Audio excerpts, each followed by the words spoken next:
Ladies and gentlemen, the Nova's back. Oh yeah, in a new, old, fast, slow form. Better, slower, worse, whatever you want to call it, form. Let me rationalize and make sense of what nonsense I just said. So, first off, suspension in car wise, it's exactly the same as it was before, which, you know, now that I've thought about it, I've never actually done a check out my 1967 Nova video.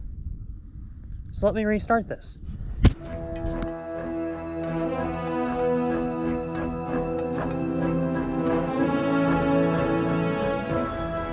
What's up, guys? Now that I've just kind of introed everything, check out my 1967 Nova, otherwise known as a Chevy 2. So, background on this car. I bought this car, well, my family bought this car when I was 14 from the original owner. She bought it brand new out of Woodland Chevrolet in like 1967. It's a factory 283 Power Glide 4-wheel drum brake 116 car, which for 66 and 67 Nova guys, that's a two-door hardtop, which is not the sedan roof, it's the hardtop, fastback, whatever you want to call it, roof. Non-SS car. So it's factory V8, all that stuff. Then we slowly started putting it together. It's my first car. We put disc brakes on it. We did a bigger sway bar, did all the stuff when I was in high school and stuff. Ended up swapping a 307 into it, which we've had, and it was my dad's engine in his car, in his 72 Nova, which that engine has a lot of history, and I'll talk about that engine later. But this car, we put that engine in it, and we put a Turbo 350 in it, and we ended up driving to Oregon. That was its first ever trip out of the state, which is kind of funny. Me as a 17-year-old kid driving it out of state. So we drove it out of state, and we did all that. Came back. About a year later, 2 years later, I put a 350 in it. And then about a year or two after that, I put fuel injection on it, CFI Tech, throttle body. And we started drag racing the car a little bit. Ended up getting it down to the 1390s with 273 open, rear end, two-wheel disc brakes, sway bar, stock car, pretty much. Then I did a cam, heads, gears, all that stuff, and we busted into the 1340s like you guys saw. Couple last year, we did all that last year. Then now the car's been up to the ocean a couple of times. It's been, I mean, I've basically driven, I think when we got it, I think it had like, I want to say 60 something thousand miles on it. It has almost 100,000 on it now. Or no, it had 81,000. That's what it was. At 81,000 original miles. It's over 100,000 now. I know I'm wearing the car out.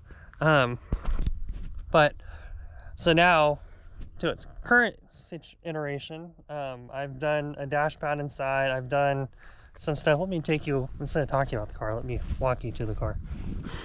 So interior wise, it's a little dirty right now, but we swapped out the seat upholstery, so it has new seat upholstery on it. Has new dash pad, package tray, dash pad, shifter, has a shift light. We have an auto meter tack. We have auto gauges, except for the water temp because I broke that one. My stickers, my Hula Girl stickers, Snoopy, more stickers, do it for Dale, Summit Racing stickers, all that stuff. Out back we have a B&M diff cover, which has the pressure plates on it. And it has disc brakes on the back. I think the Right Stuff detailing disc brakes. Has a 355 gear with an Eaton posi. Moser axles in the rear end. And yes, it is an 8.2. 8.2s are pretty stout. That thing has like 500 passes on it, and it's fine. That was with stock axles too. Now, under the hood is where a lot of this stuff's happened, and I haven't talked about what happened recently, but has a derail aluminum radiator, derail electric fans. Currently it has a 400 horsepower FI Tech system on it. Has an aeromotive fuel tank, 4 4-wheel disc brakes, has KYBs in the front, has QA1s in the back. I know it's kind of backwards, but for drag racing, I'm going back to front. So then, now I'm going to talk about what's happened recently and why there's little 283 stickers on my valve covers and it not being a 350 in there anymore. So, we did a 700 R4 swap in the car. We got rid of the turbo 350. It has a 700 R4 out of a 89 Firebird. Had a 305 in it out of the junkyard. We pulled out the transmission. It's identical to what it was then. Just in the car. I put a shift kit in it and stuff. Well, while I was doing all that, and I drove it around immediately after, the 350 that was in it was making horrendous valve train noise, and I wasn't really sure what it was. Come to find out, here's a picture of it. Come to find out, all the push rods were completely junk in it, and so I swapped out the push rods and it didn't make a difference in noise, so I was very concerned by that. So given that whole thing, I decided to just not worry about it and pull the engine out and drop in the factory 283 that came out of the car originally. So that 283 is the numbers matching engine to this car. I put 327 valve covers on it. It has a CB3 intake that came from Squeak Racing. It's a Edelbrock intake that's actually a 302 Z28 remanufactured intake or repop intake from Edelbrock in like the late 60s, early 70s. So that's kind of a cool retro thing that we did. Trying to make it look retro looking, which I think we did a pretty good job on that. I mean, I know it has aluminum radiator and stuff like that, but I think the engine itself looks really pretty factory, honestly. Super stock wires, MSD ignition, has a CD box in it. I mean, it's right out of 1994 with all the stuff that's on it. Headers, Flowmasters. Car. Pretty just car. So let me start it up for you guys so you can hear what it sounds like and its current form. There's the fuel pump.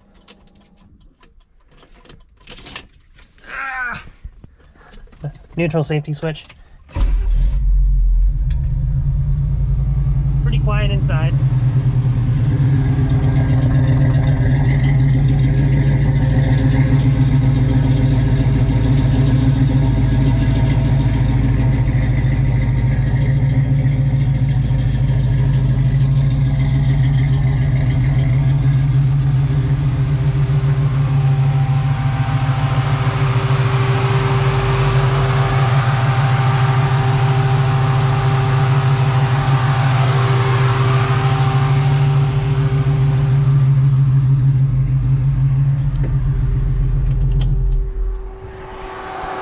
See, that fan actually turns off. Probably not. I have to work on relays and stuff, but for right now, the car's good. So the reason why we didn't go through the 350 or didn't even look at it, honestly, is because of the fact that we're moving 2,600 miles to Tennessee. So I really didn't have time to go through, and I'll show you the other projects next week. I'll show you another project that we're working on. But I just have way too much stuff going on to even try to compute with everything that was going on with this car. So I was like, nope, we're not gonna worry about it. Ship it, put the 283 in it. We know that works, and we're just gonna go. So that's kind of what we're up to right now with the Nova. You guys are hopefully, I have some build video of us doing this. A lot of it was just trying to get it done, and videoing takes a lot of time. So I just wanted to kind of just get it done and then show you guys kind of what we did after. As far as the swaps go and everything, that 283 obviously was just small block for small block, but the Turbo 350 to 700 R4 was super simple. I had to get the drive shaft shortened 3 inches.